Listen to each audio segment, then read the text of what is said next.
Bonjour, nous nous retrouvons. Rappelle-toi, nous avons vu dans Genèse 22, verset 8, qu'Abraham répondit à son fils, l'Éternel se pourvoira lui-même.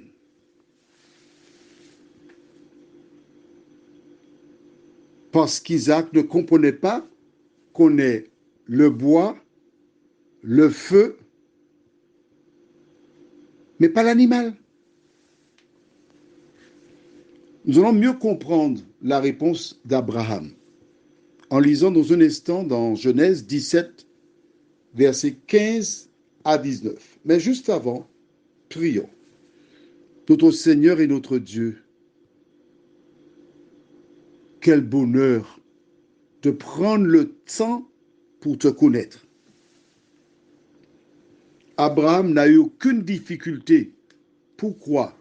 Parce qu'il s'est lâché entre tes mains.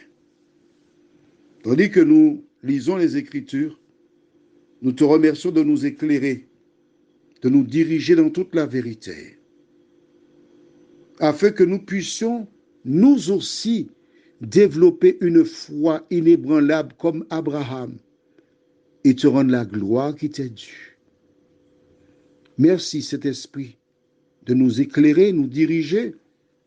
Nous t'avons prié au nom de Jésus pour ta gloire éternelle. Amen. Lisons du livre de Genèse, chapitre 17, versets 15 à 19. Dieu dit à Abraham, tu ne donneras plus à Saraï, ta femme, le nom de Saraï, mais son nom sera Sarah. Je la bénirai et je te donnerai d'elle un fils. Je la bénirai et elle deviendra des nations, des rois, des peuples sortiront d'elle. Abraham tomba sur sa face.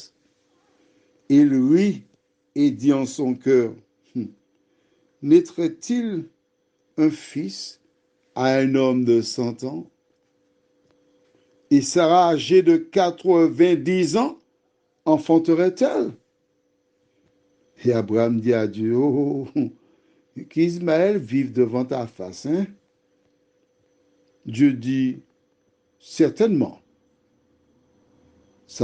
Sarah, ta femme, t'enfantera un fils, et tu l'appelleras du nom d'Isaac. J'établirai mon alliance avec lui comme une alliance perpétuelle pour sa postérité après lui. On s'arrête ici. Waouh!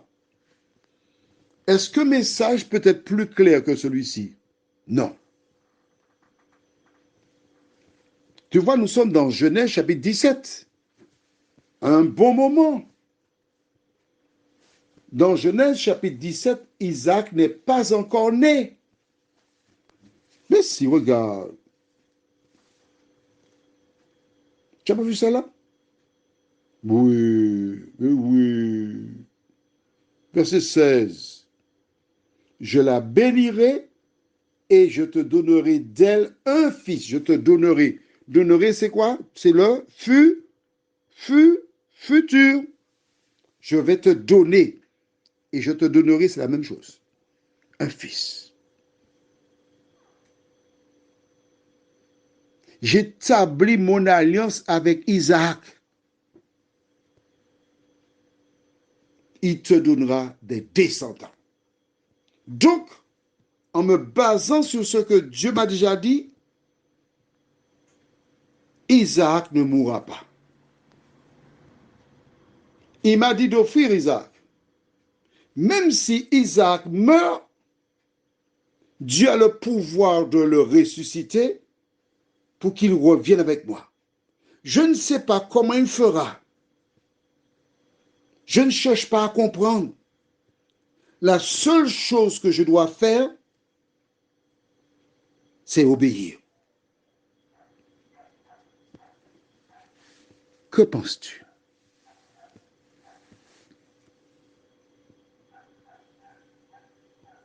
Es-tu d'accord? Mais quand tu regardes bien, de toi à moi, la Bible est basée sur l'obéissance. Quand Dieu déclara à Adam et Ève, le jour où tu mangeras, tu mourras, ce qui sous-entend, tu ne dois pas manger du fruit de l'arbre de la connaissance du bien et du mal. Sinon, tu mourras. Que devaient faire Ève et Adam? Obéir. Je me rappelle quand mes filles étaient petites et qu'elles désobéissaient, je prenais le bâton. Ah, j'ai donné du bâton. Hein? Oui, j'ai donné du bâton. Et quand je passais le bâton, j'expliquais pourquoi. Et quand je donnais le bâton, je disais, il faut obéir. Et il fallait qu'on dise ir. J'associais le bâton à la désobéissance qui devait emmener à l'obéissance. Il faut obéir. Si tu as des enfants,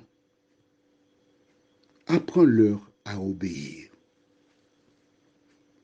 Car lorsque des enfants grandissent sans foi ni loi, quand ils arrivent dans le supermarché avec toi, dans l'hyper, ça se voit tout de suite. Des enfants qui s'imposent et des parents, des mamans, des pauvres qui ne peuvent pas être maman et papa en même temps, qui ont le cœur faible.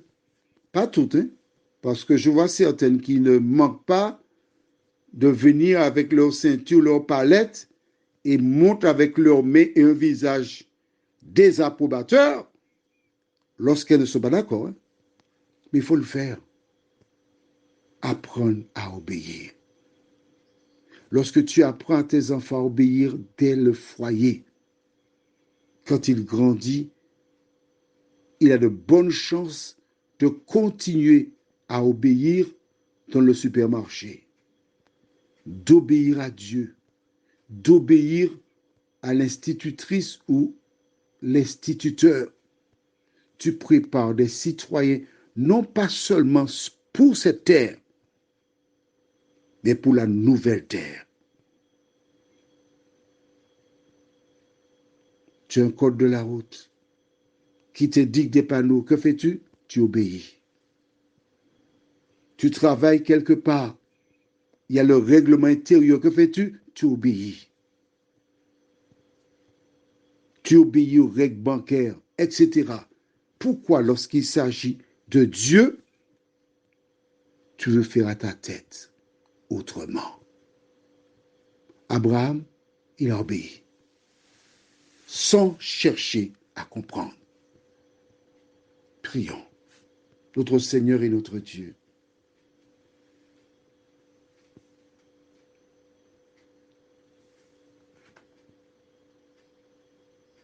l'histoire d'Ève et Adam nous montre pourquoi les femmes et les hommes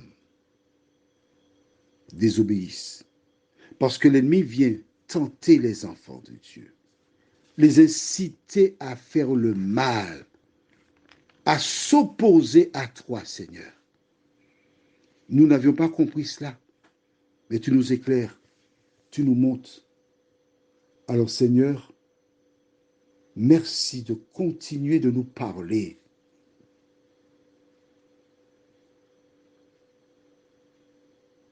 Et que le Saint-Esprit nous transforme à ton image, nous t'en prions. Au nom de Jésus et pour ta gloire éternelle. Amen. Que l'Éternel continue de te bénir, de te soutenir, de te diriger et que son esprit te garde, tandis que nous avançons toujours vers la nouvelle Jérusalem qu'il a préparée pour celles et ceux qui obéissent à sa parole. Alors si tu obéis, Tu n'as aucune raison d'avoir peur. Bonne journée à toi.